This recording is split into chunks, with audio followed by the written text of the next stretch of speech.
शान अमिताभ बच्चन सर की वो बेहतरीन फिल्मों में से है जिसकी तारीफ के लिए लफ्ज़ नहीं मिलते। ये फिल्म 1980 में आई थी और IMDb पर इसकी रेटिंग है 7/10। तो आइए इस फिल्म की कहानी पर नज़र डालते हैं। कहानी के शुरू में हमें दिखाया जाता है इंस्पेक्टर शिव कुमार, और शिव कुमार को बताया जाता है कि दुर्जन ने एक बिल्डिंग में कुछ लोगों को बंदी बना लिया है और हमें जिंदा या मुर्दा उसकी तलाश थी और उसने बिल्डिंग में पनाह ली है। शिव कुमार अंदर जाता है और बड़ी चालाकी से उससे मुकाबला करता है और आखिरकार दुर्जन को मार देता है और लोगों को बचा लेता है। सीन इसके बाद शिफ्ट होता है और हम देखते हैं कि विजय और रवि दोनों भाइयों को हमारी फिल्म के हीरो, और वो प्लान कर रहे होते हैं होटल के मैनेजर को लूटने के लिए। और विजय जाता है होटल के अंदर। पहले विजय अपनी बातों में मैनेजर को फंसाता है और उसके बाद रवि इंस्पेक्टर बन के आता है और मैनेजर से 15,000 हथियार लेते हैं। उसके बाद हमें दिखाई जाती है हमारी फिल्म की हीरोइन और उसके साथ एक अंकल, और वो बैठे होटल में बातें कर रहे होते हैं और इधर विजय और रवि उनकी बातें सुन रहे होते हैं। और रवि को वो लड़की अच्छी लगती है, हीरोइन, और रवि कहता है क्यों ना इनकी मदद की जाए।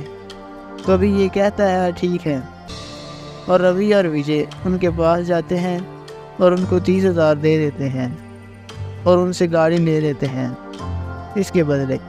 और उसके बाद रवि और विजय गाड़ी पर बैठते हैं और शहर को निकल जाते हैं। थोड़े ही फासले के बाद पुलिस वाला हारन देता है और रोक लेता है और कहता है ये चोरी की गाड़ी है। रवि और विजय कहते हैं हमने तो 30,000 की ली है, लेकिन पुलिस वाला कहता है नहीं, ये चोरी की गाड़ी है। रवि और विजय गाड़ी वापस कर देते हैं और पुलिस वाला उनको जेल में बंद कर देता है और उसके बाद उनकी ज़मानत हो जाती है। इस अगले सीन में हमें दिखाया जाता है विजय और रवि उस लड़की और अंकल को ढूंढते हैं और उनसे डील करते हैं कि हम अगर चारों मिल जाएं तो बहुत कुछ कर सकते हैं, और वो चारों मिल जाते हैं और वो एक होटल में जाते हैं और एक लेडी का हार चुराने का प्लान करते हैं और हार चुराने लगते हैं कि कोई और चुरा लेता है। यहाँ पे किसी को पता नहीं होता कि हार किसने चुराया है। होटल का मैनेजर कहता है कि पुलिस के आने तक आप सबको इंतज़ार करना पड़ेगा, हमने तलाशी लेनी है। इसके बाद अचानक विजय से एक लड़की टकराती है और उसकी जेब में हार डाल देती है और ये बड़े हैरान होता है विजय। उसके बाद चेकिंग होती है और विजय अपनी बड़ी चालाकी से हार को बचा लेता है और बाद में गाड़ी में बैठते हैं और वो बाहर निकल जाते हैं। थोड़ी ही देर में उनके पीछे पुलिस लग जाती है और वो भागते रहते हैं। जहाँ पे रास्ता ख़त्म हो जाता है पुलिस भी उधर आ जाती है और पुलिस वाला कहता है भैया अपनी गाड़ी लेके आने की बजाय आप किसी और की गाड़ी ले आए हैं। तो विजय कहता है क्या आप गाड़ी लेने के लिए आए हैं? तो फिर विजय उनको गाड़ी दे देता है और सीन यही ख़त्म होता है। अगले सीन में फिर चारों इकट्ठे हो जाते हैं और रवि और विजय लोगों से पैसे लेते हैं और पानी पर चलने का ढोंग रचाते हैं। और रवि और विजय पानी में गिर जाते हैं और दूसरी तरफ निकलते हैं और इनकी गर्लफ्रेंड्स भी इनका साथ देती हैं और वो इन्हें निकालती हैं। जैसे ही वो निकलते हैं इधर इंस्पेक्टर इनका भाई शिव कुमार इनको गिरफ्तार करने आ जाता है और वो गिरफ्तार करके ले जाता है। इसके बाद इनकी भाभी आती है और भाभी उनको कहती है कि भाई ईमानदार है और तुम कैसे हो, तुम क्या काम करते हो और तुम सब ये काम छोड़ दो। और भाभी इनकी फिर इनको छुड़वा देती है। इस अगले सीन में हमें एक आदमी दिखाया जाता है जिसको कार आती है और उसको बताता है कि हमारा सारा माल पुलिस वालों ने पकड़ लिया है, हमारे पास कुछ नहीं बचा। और वो खबर बताने के लिए शाहकार के पास आता है दूसरे 3 आदमियों के साथ। वो चारों शाहकार को बताते हैं कि हमारा माल पुलिस वालों ने पकड़ लिया है शाहकाल कहता है मुझे सब पता है और किसने किया मुझे ये भी पता है। और शाहकाल कुर्सियों पर सबको बिठाता है और कुर्सियाँ घुमाने लगता है और जो गद्दार होता है उस पर कुर्सी रोक के उसको मार देता है और सीन इसके बाद ख़त्म होता है। और हमें आगे दिखाया जाता है शिव कुमार, उसकी वाइफ और उसकी बेटी मेले में झूले ले रहे होते हैं और एक आदमी उन गोली चला देता है और गोली नहीं लगती और वो भाग जाता है। इसके बाद अगले दिन में शिव कुमार की एनिवर्सरी होती है और वो सब इधर उधर मौजूद होते हैं और एक आदमी वहीं गोली चलाता है और गाड़ी लेके भाग जाता है, गोली नहीं लगती। और अगले सीन में हमें दिखाया जाता है कि शिव कुमार को एक फ़ोन आता है, उसे कोई कहता है कि मेरी जान खतरे में है और मैं इस जगह पर हूँ और आप जल्दी आ जाइए। शिव कुमार जल्दी से गाड़ी निकालता है और निकल जाता है। थोड़ा सा आगे जाने पे शिव कुमार को कंटेनर घेर लेते हैं और उसको किडनैप करते हैं और शाहकाल के पास ले जाते हैं। शाहकाल बिजनेस की ऑफ़र देता है, साथ मिलकर काम करेंगे और पैसा ही पैसा। और शिव कुमार इनकार कर देता है और शिव कुमार बड़ी चालाकी से उधर से भागता है और उधर से उसके जजीरे से निकल आता है।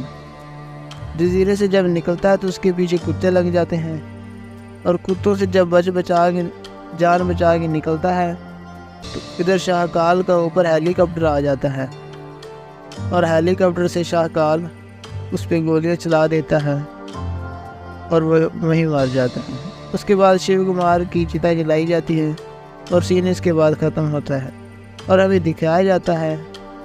इसके बाद हमें विजय के घर राकेश आता है। राकेश वही होता है जिसने गोलियां चलाई थी शिव कुमार पर 2 बार और वो भाग गया था। राकेश कहता है मैं तुम सबकी मदद करने आया हूँ।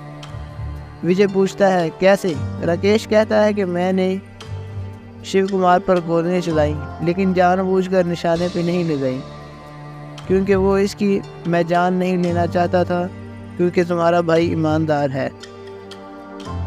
शाहकाल ने मेरी वाइफ को किडनैप किया था, मेरी मजबूरी थी, मैं अपनी वाइफ को बचाने के लिए गोलियां चलाई हैं। शाहकाल ने मेरी बीवी को मार दिया, अब मेरे पास खोने के लिए कुछ नहीं है। क्या तुम दोनों मेरा साथ दोगे? तुम्हारे भाई का और मैं अपनी वाइफ का बदला लेना चाहता हूँ।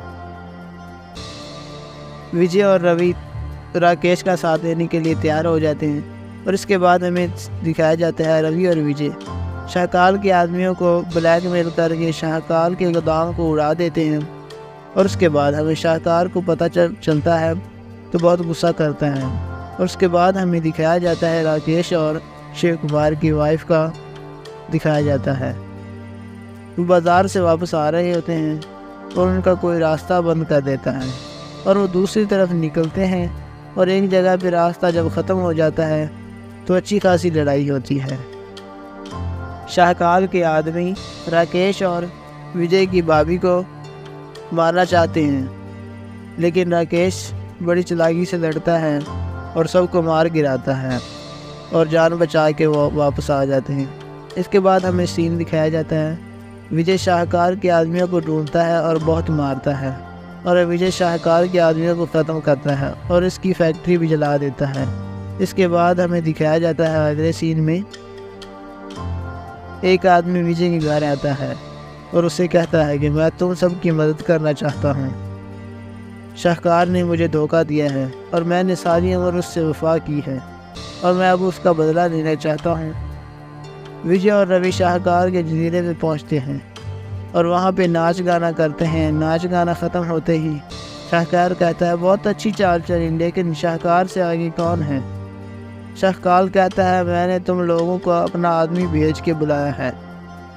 शाहकाल ने कभी हारना नहीं सीखा, तुम सब लोगों के लिए एक तोहफ़ा रखा है। वो तोहफ़ा ये होता है रवि और विजय की भाभी को किडनैप करवाता है शाहकाल और वो दिखाता है।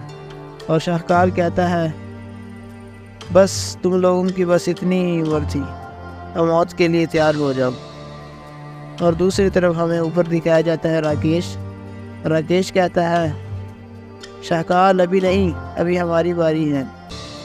और इसके बाद एक धुआंधार सी फाइट होती है, मार कुटाई, मुक्केबाजी। और रवि और विजय शाहकाल को उसी के रूम में लेके जाते हैं जहाँ पे वो बैठ के हुक्मरानी किया करता था, और उसे वहीं बिठा के मारते हैं। और रवि कहता है भाई इसे मार दो, और विजय जब गन उसके माथे पे रखता है तो उसकी भाभी कहती है कोई बात नहीं, छोड़ दो, तुम्हारे भाई ने सारी उम्र ईमानदारी की है और कानून को हाथ में नहीं लेना चाहिए। और रवि और विजय भाभी की बात मानने लगते हैं, कहते हैं ठीक है भाभी। और इतने में शाहकाल गन उठाता है और विजय पे चलाने की कोशिश करता है, लेकिन विजय उससे पहले ही उस पर गोलियाँ चला देता है और शाहकाल वहीं मर जाता है।